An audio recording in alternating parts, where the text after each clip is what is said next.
अस्सलाम वालेकुम दोस्तों, आज हम आपको सैर करवाएंगे एक ऐसी शानदार कंट्री की कि जिस पर तकरीबन 800 साल तक मुसलमानों का कब्जा रहा। एक ऐसा मुल्क कि जहां एक ऐसा त्यौहार भी मनाया जाता है कि जब लोग एक दूसरे पर टमाटरों से बारिश करते हैं। और एक ऐसा मुल्क कि जहां दुनिया के सबसे ख़तरनाक खेल बुल फाइटिंग और बुल रनिंग बड़े ही शौक से खेले जाते हैं। जी हाँ, आज हम आपको सैर करवाएंगे स्पेन की। आखिर ये मुल्क 70% खाली क्यों है और क्यों पाकिस्तानी कम्युनिटी यहाँ सबसे ज़्यादा आबाद है, और आखिर क्यों स्पेन में एक ऐसा चर्च भी है जिसको तकरीबन 140 साल से लगातार तामीर किया जा रहा है लेकिन वो अभी तक मुकम्मल नहीं हुआ। इसके अलावा हम आपको स्पेन की खूबसूरती दिखाएंगे और बताएंगे स्पेन के ऐसे हैरत अंगेज राज जो आपने शायद पहले कभी ना सुने हो। आज की ये वीडियो बहुत ही दिलचस्प होने वाली है, तो वीडियो को एंड तक लाजमी देखें। वीडियो को शुरू करने से पहले वीडियो को लाइक करके चैनल को सब्सक्राइब जरूर कर दें। तो चलिए अब इस शानदार सफ़र का आगाज़ करते हैं। इस मुल्क का ऑफिशियल नाम द किंगडम ऑफ स्पेन है। अगर इसकी आबादी की बात करें तो इसकी आबादी तकरीबन 4 करोड़ 80 लाख लोगों पर मुश्तमिल है, यानी तकरीबन पाकिस्तान के सूबा पंजाब जितने लोग यहाँ रहते हैं। और आबादी के लिहाज से ये दुनिया का 32वां बड़ा मुल्क है। अब अगर रकबे की बात करें तो स्पेन का कुल रकबा तकरीबन 5,06,030 मुरब्बा किलोमीटर है। इस हिसाब से ये दुनिया का 51वां बड़ा मुल्क बनता है। स्पेन के बॉर्डर्स कई ममालिक से मिलते हैं। इसके एक तरफ पुर्तगाल है तो दूसरी तरफ फ्रांस, और एक छोटा सा मुल्क इंदोरा भी इसके साथ है।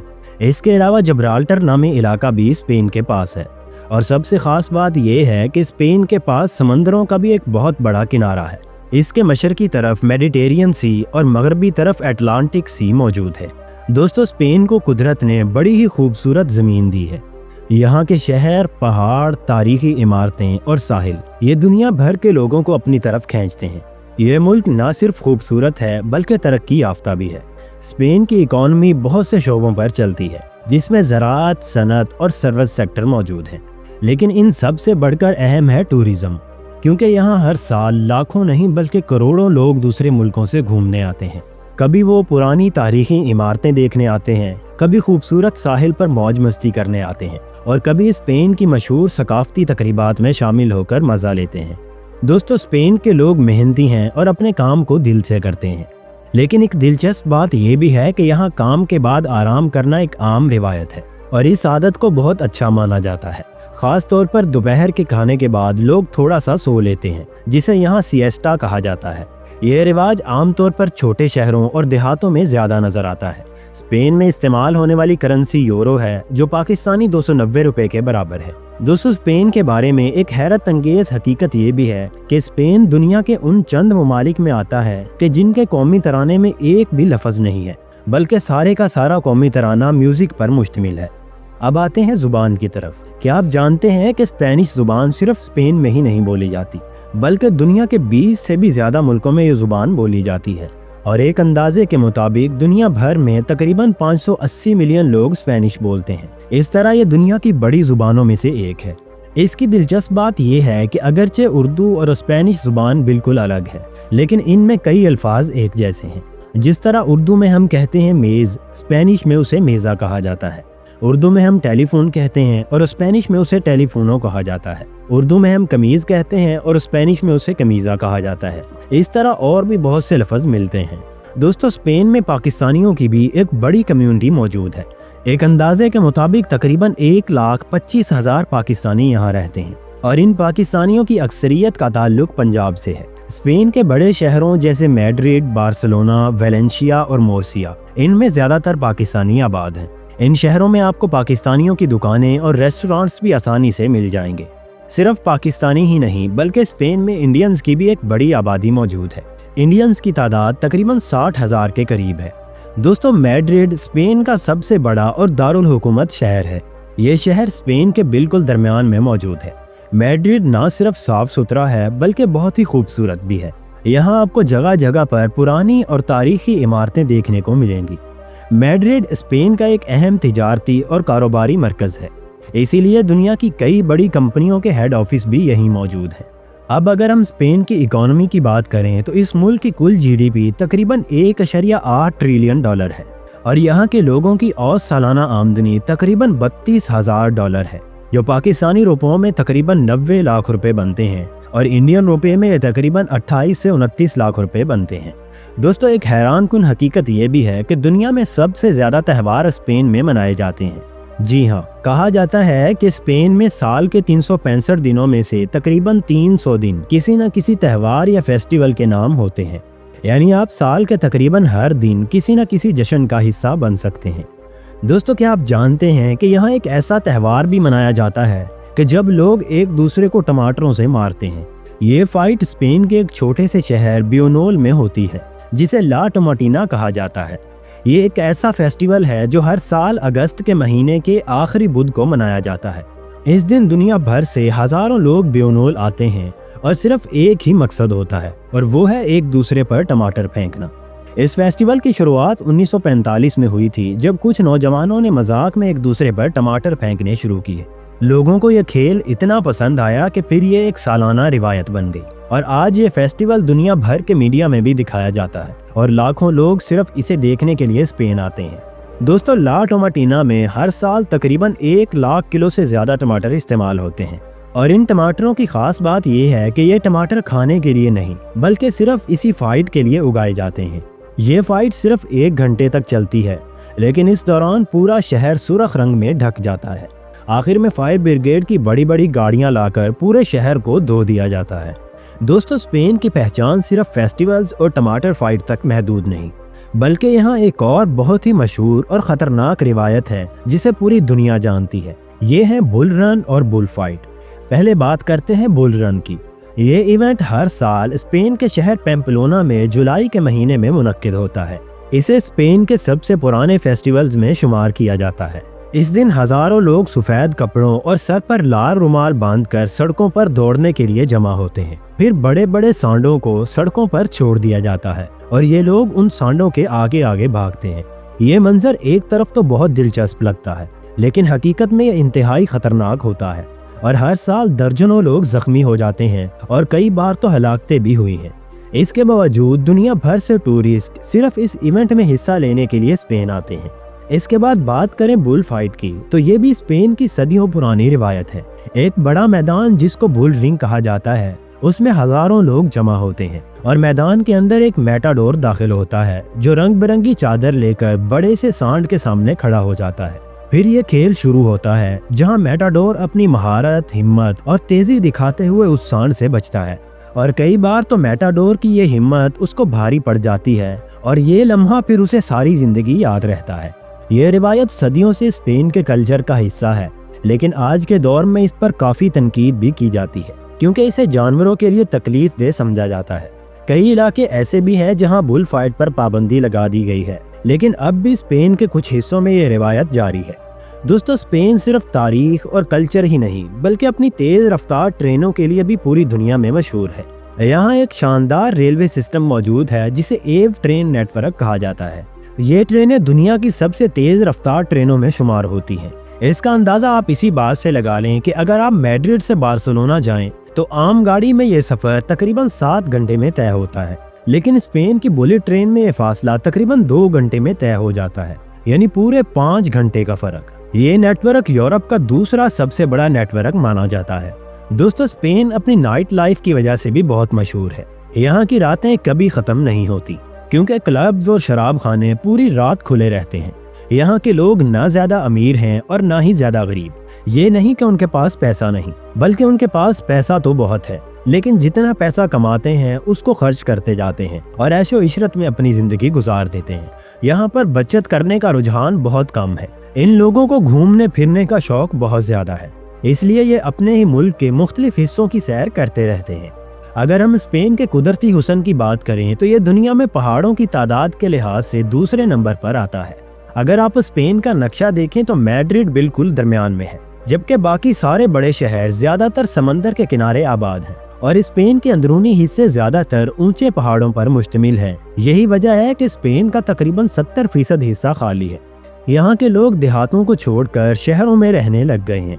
इसकी एक बड़ी वजह यह भी है कि 19वीं सदी में स्पेन ने इंपोर्ट्स पर पाबंदी लगाई थी, जिसके नतीजे में एग्रीकल्चर को शदीद नुकसान पहुंचा था और देहाती लोग अपना रोजगार छोड़कर शहरों में आकर बस गए थे। अब अगर स्पेन के मजहब की बात करें तो तकरीबन 56% लोग कैथोलिक ईसाई हैं 5% مسلمان ہیں اور قریباً 30% لوگ ایسے ہیں جو کسی بھی مذہب کو نہیں مانتے۔ باقی آبادی میں یہودی، پروٹسٹنٹ اور دیگر مذاہب کے لوگ شامل ہیں۔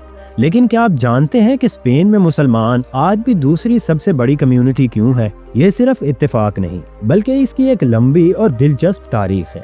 دوستو، اسپین کو پرانے زمانے میں اندلس کہا جاتا تھا۔ یہ وہی سرزمین ہے جو مسلمانوں کے پاس تقریباً 800 سال تک رہی۔ اس کا آغاز 8ویں صدی میں ہوا تھا جب اموی خلافت اپنے عروج پر تھی۔ 711 عیسوی میں ایک بہادر سپہ سالار طارق بن زیاد نے افریقہ کے ساحلی ملک مراکش سے ایک تاریخی حملہ کیا۔ وہ اپنے لشکر کے ساتھ سمندر پار کر کے اسپین کے جنوبی حصے پر پہنچا، اور جب فوج ساحل پر اتری تو طارق بن زیاد نے اپنی ساری کشتیاں جلا دی تاکہ واپسی کا کوئی رستہ بھی نہ بچے اور ان کی فوج پوری جان لگا کر لڑے۔ اسی وجہ سے آج بھی اس علاقے کو جبل طارق یا جبرالٹر کہا جاتا ہے۔ مسلمانوں کی حکومت قائم ہونے کے بعد اندلس دنیا کی روشنی بن گیا۔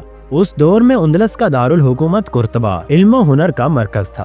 دنیا کی سب سے بڑی لائبریریاں، یونیورسٹیاں اور ریسرچ سینٹر یہیں موجود تھے۔ تاریخ بتاتی ہے کہ قرطبہ کی لائبریری میں 5 لاکھ سے زیادہ کتابیں تھیں، جبکہ یورپ کے بڑے بڑے بادشاہوں کو اس وقت اپنا نام تک لکھنا نہیں آتا تھا۔ اندلس کے مسلمان سائنس، ریاضی، طب اور فن تعمیر میں دنیا سے صدیوں آگے تھے۔ مشہور سائنسدان ابن رشد، زہراوی اور ابن حزم اسی سرزمین کے رہنے والے تھے۔ لیکن وقت کے ساتھ ساتھ مسلمانوں میں کمزوری آتی گئی۔ عیش و عشرت اور آپس کی لڑائیوں نے طاقت کو کمزور کر دیا۔ دوسری طرف صلیبی طاقتیں صدیوں سے اندلس پر قبضہ کرنے کے خواب دیکھ رہی تھیں، اور آخرکار 1482 میں عیسائی حکمران فرنینڈو اور ملکہ ایزابیلا نے مسلمانوں پر حملہ کر دیا۔ یہ جنگ تقریباً 10 سال تک جاری رہی اور 1492 میں مسلمانوں کا آخری قلعہ غرناطہ بھی ہاتھ سے نکل گیا۔ اس وقت مسلمانوں کا آخری بادشاہ ابو عبداللہ محمد تھا، لیکن افسوس کہ اس نے اپنے ہی لوگوں کے ساتھ غداری کی، اور راتوں رات اس نے صلیبیوں سے خفیہ معاہدہ کیا اور غرناطہ کو بغیر لڑائی کے ان کے حوالے کر دیا، اور خود مال و دولت اکٹھا کر کے فرار ہو گیا۔ صبح فجر کی اذان نہ سنائی دی، اور یوں اندلس میں مسلمانوں کی 800 سالہ حکومت ختم ہو گئی۔ اس کے بعد مسلمانوں پر ظلم و ستم کا ایسا سلسلہ شروع ہوا کہ لاکھوں مسلمان قتل ہوئے، عورتوں اور بچوں کو غلام بنایا گیا، اور مسلمانوں کو زبردستی سور کا گوشت کھلایا جانے لگا۔ بہت سے مسلمان مراکش اور دوسرے علاقوں کی طرف ہجرت کر گئے۔ کچھ نے اپنے گھروں کی دیواروں میں قرآن، اسلامی کتابیں اور اپنے قیمتی زیورات چھپا دیے تاکہ بعد میں وہ واپس آ کر نکال لیں، لیکن افسوس کہ اس کے بعد ان کو واپس آنے کا موقع ہی نہیں ملا، اور یہ کتابیں اور زیورات آج بھی دریافت ہو رہے ہیں۔ غرناطہ کا شاندار قلعہ الحمرا محل آج بھی کھڑا ہے، لیکن جب بھی مسلمان اسے دیکھتے ہیں تو دل خون کے آنسور ہوتا ہے۔ دوستو، یہاں حیران کن بات یہ ہے کہ 1492 میں غرناطہ کی آخری اذان عشاء کی ہوئی تھی۔ اس کے بعد تقریباً 500 سال تک اذان پر پابندی رہی، لیکن اللہ کی قدرت دیکھیں، 2003 میں جب دوبارہ اذان کی اجازت ہوئی تو جو سب سے پہلے اذان ہوئی وہ اذان فجر تھی۔ دوستو، یہی وجہ ہے کہ آج بھی اسپین میں مسلمان دوسری سب سے بڑی کمیونٹی ہے، اور ہر سال لاکھوں مسلمان ٹورسٹ اسپین کے ان تاریخی شہروں قرطبہ، غرناطہ اور اشبیلیا کا رخ کرتے ہیں تاکہ اپنی شاندار تاریخ کو یاد کر سکیں۔ دوستو، اسپین میں تقریباً 2500 سے بھی زیادہ قلعے موجود ہیں، اسی لیے اسے قلعوں کی سرزمین بھی کہا جاتا ہے۔ اب آپ کو غرناطہ کے شاندار قلعے الحمرا محل کی سیر کرواتے ہیں۔ یہ صرف ایک عمارت نہیں بلکہ ایک پوری دنیا ہے جس میں مسلمانوں کی 800 سال کی کہانیاں چھپی ہوئی ہیں۔ یہ محل 1238 عیسوی میں مسلم بادشاہ محمد اول نے تعمیر کروایا تھا، اور اگلے کئی 100 سال تک ہر حکمران اس میں کچھ نہ کچھ اضافہ کرتا رہا۔ یوں یہ ایک شاندار شاہکار بن گیا جسے دیکھ کر دنیا آج بھی حیران رہ جاتی ہے۔ دوستو، الحمرا کوئی ایک چھوٹا سا محل نہیں بلکہ یہ تقریباً 35 ایکڑ پر پھیلا ہوا ہے، جس میں محلات، قلعے، باغات، نہریں اور مساجد شامل ہیں۔ اس محل کی سب سے بڑی خاص بات اس کی دیواریں ہیں۔ آپ کو جان کر حیرت ہوگی کہ الحمرا کی دیواروں پر تقریباً 10,000 سے زیادہ عربی کلمات اور قرآنی آیات لکھی ہوئی ہیں، اور سب سے زیادہ بار ایک ہی جملہ لکھا گیا ہے، وہ ہے لا غالب الا اللہ، یعنی اللہ کے سوا کوئی غالب نہیں۔ یہ جملہ آج بھی ہر دیوار پر چمکتا ہے اور مسلمانوں کے ایمان اور یقین کی یاد دلاتا ہے۔ دوستو، یہ محل صرف خوبصورت ہی نہیں بلکہ سائنسی عجوبوں کا بھی خزانہ ہے۔ اس دور میں جب پانی کو نیچے سے اوپر لے جانے کے لیے پمپ یا ایسی کوئی بھی مشین ایجاد نہیں ہوئی تھی، تو مسلمانوں نے ایسا پانی کا نظام بنایا تھا کہ محل کے پہاڑ کے اوپر ہونے کے باوجود پانی خود بخود نیچے سے اوپر جاتا تھا، اور اس محل کے اندر نہریں اور فوارے بہتے رہتے تھے۔ آپ کو یہ جان کر مزید حیرت ہوگی کہ الحمرا کا ایک مشہور صحن، جسے اردو میں کمرہ شیر بھی کہا جاتا ہے، آج بھی دنیا بھر کے ماہرین کو حیران کرتا ہے۔ اس کے بیچ میں ایک بڑا سنگ مرمر کا فوارہ ہے جسے 12 شیر اٹھائے ہوئے ہیں، اور ہر شیر کے منہ سے پانی مختلف سمتوں میں بہتا ہے۔ یہ اس وقت کی حیرت انگیز انجینئرنگ تھی جس کو آج بھی دیکھ کر دنیا حیران رہ جاتی ہے۔ لیکن دوستو، الحمرا صرف شان و شوکت کی علامت نہیں بلکہ مسلمانوں کے زوال کی بھی یاد ہے۔ یہی وہ محل ہے جہاں مسلمانوں کے آخری بادشاہ ابو عبداللہ نے صلیبیوں کے سامنے ہتھیار ڈالے تھے۔ کہا جاتا ہے کہ جب وہ غرناطہ چھوڑ کر جا رہا تھا تو ایک پہاڑی پر کھڑا ہو کر آخری بار الحمرا کو دیکھنے لگا۔ اس وقت اس کی ماں نے سخت الفاظ کہے کہ جس سلطنت کی حفاظت کے لیے مردوں کی طرح لڑ نہ سکے، اس سلطنت کے جانے پر عورتوں کی طرح آنسو نہ بہاؤ۔ دوستو، کیا آپ جانتے ہیں کہ دنیا میں سب سے زیادہ وزٹ کیے جانے والے ملکوں میں اسپین دنیا میں دوسرے نمبر پر آتا ہے؟ جی ہاں، اسپین کی اپنی آبادی تو تقریباً 5 کروڑ کے قریب ہے، لیکن حیرت انگیز بات یہ ہے کہ ہر سال یہاں 8 کروڑ سے بھی زیادہ ٹورسٹ گھومنے کے لیے آتے ہیں۔ سب سے زیادہ ٹورسٹ پہلے بارسلونا شہر کا رخ کرتے ہیں، کیونکہ یہی وہ سٹی ہے جہاں سے زیادہ تر لوگ اسپین کی سیر شروع کرتے ہیں۔ اگر آپ پاکستان سے بارسلونا جائیں تو اس کے ٹکٹ کا خرچ تقریباً 2,70,000 روپے بنتا ہے۔ بارسلونا شہر کے اندر گھومنے پھرنے کے لیے سب سے سستا اور آسان ذریعہ میٹرو ٹرین ہے۔ صرف 11 یورو میں آپ کا میٹرو کارڈ بن جاتا ہے، جس سے آپ پورے شہر میں بار بار سفر کر سکتے ہیں۔ بارسلونا میں پاکستانی کمیونٹی بھی بڑی تعداد میں آباد ہے، اسی لیے آپ کو یہاں پاکستانی ہوٹل بھی آسانی سے مل جاتے ہیں۔ بارسلونا کی سب سے بڑی پہچان ایک مشہور چرچ ہے جس کا نام ہے ساگرادا فیملیا۔ دوستو، اس چرچ کی کہانی بالکل کسی فلم جیسی لگتی ہے۔ اس کی تعمیر 1882 میں شروع کی گئی، اور حیرت کی بات یہ ہے کہ آج تقریباً 140 سال سے زیادہ گزرنے کے باوجود بھی یہ مکمل نہیں ہوا۔ کہا جاتا ہے کہ 2026 تک، یعنی تقریباً 144 سال بعد، یہ چرچ آخرکار مکمل ہو جائے گا۔ دلچسپ بات یہ ہے کہ اس چرچ کو ڈیزائن کرنے والے آرکیٹیکٹ کا نام اینٹونی گاؤڈی تھا، اور 2026 میں ہی اس کی 100ویں برسی بھی ہے۔ ساگرادا فیملیا کا ڈیزائن اتنا منفرد ہے کہ دنیا میں کہیں بھی اور ایسا ڈیزائن نہیں ملتا۔ اس کے ٹاورز ایسے دکھائی دیتے ہیں جیسے موم بتی پگھل رہی ہو، اور چرچ کے اندر داخل ہوں تو ایسے لگتا ہے جیسے آپ کسی جنگل میں چل رہے ہوں، کیونکہ اس کے اندرونی پلرز درختوں کی طرح اوپر جا کر شاخوں کی صورت اختیار کر لیتے ہیں۔ اس چرچ کے اندر جانے کا ٹکٹ تقریباً 26 یورو ہے، لیکن اگر آپ اس کے ٹاور پر چڑھ کر بارسلونا شہر کا نظارہ کرنا چاہتے ہیں تو اس کے لیے الگ سے ٹکٹ لینا پڑتا ہے۔ دوستو، اگر آپ بارسلونا آئیں تو ایک زبردست موقع آپ کے ہاتھ آتا ہے۔ یہاں سے آپ بغیر ویزا ایک اور ملک بھی جا سکتے ہیں جس کا نام ہے اندورا۔ یہ ایک چھوٹا سا کنٹری ہے جو اسپین اور فرانس کے درمیان پہاڑوں میں چھپا ہوا ہے۔ اندورا کی خاص بات یہ ہے کہ یہ دنیا کے ان چند ملکوں میں شامل ہے جہاں کوئی بھی ایئرپورٹ موجود نہیں ہے، صرف بس یا کار کے ذریعے ہی جایا جا سکتا ہے۔ بارسلونا سے اندورا کی بس ٹکٹ صرف 33 یورو میں مل جاتی ہے، اور سب سے اچھی بات یہ ہے کہ اسی ٹکٹ میں بس آپ کو واپس بھی لے آتی ہے۔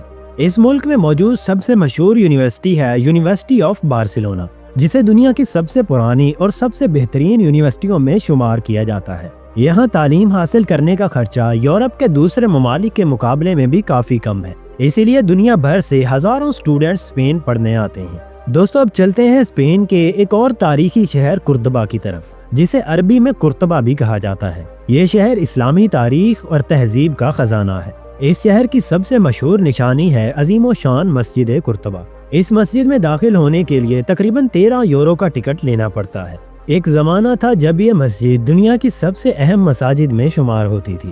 کہا جاتا ہے کہ اسلام کی اگر بڑی مساجد کو ترتیب میں دیکھیں تو سب سے پہلے مکہ مکرمہ کی مسجد الحرام آتی ہے، پھر مدینہ منورہ کی مسجد نبوی، پھر مسجد اقصی آتی ہے، اور اس کے بعد چوتھے نمبر پر مسجد قرطبہ کا ذکر کیا جاتا ہے۔ اس مسجد کی بنیاد اموی خلیفہ عبد الرحمن الداخل نے 786 عیسوی میں رکھی تھی۔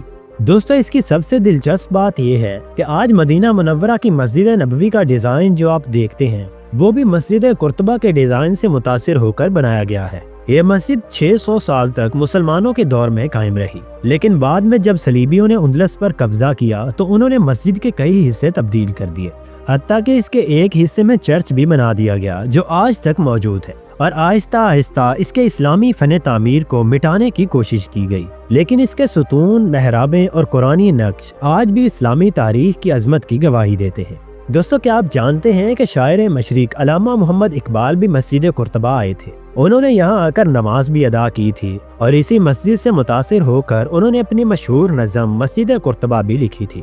लेकिन आज के दौर में यहाँ नमाज पढ़ने के लिए पहले बाकायदा इजाज़त लेनी पड़ती है। दोस्तों, स्पेन की सरजमीन से एक और बहुत बड़ा नाम जुड़ा हुआ है और वो है क्रिस्टोफर कोलंबस। ये वही शख्स है जिसने अमेरिका दरियाफ्त किया था। इसे सबसे पहले स्पेन में दफनाया गया था, लेकिन बाद में इसकी बीवी ने लाश डोमिनिकन रिपब्लिक में मुंतकिल कर दी। फिर 1898 में दोबारा इसकी लाश को स्पेन में दफन किया गया और हैरत अंगेज तौर पर 2002 में इसकी लाश को निकाल कर जला दिया गया और इसकी राख को हवा में उड़ा दिया गया। तो दोस्तों, ये था हमारा आज का बहुत ही शानदार स्पेन का सफर। आपको स्पेन के बारे में कौन सी चीज ने सबसे हैरान किया, कमेंट में जरूर बताएं। नए आने वाले दोस्तों से गुजारिश है कि वीडियो को लाइक करके चैनल को सब्सक्राइब जरूर कर लें। तो मिलते हैं अगली वीडियो में एक और शानदार सफर के साथ। तब तक के लिए अल्लाह हाफिज।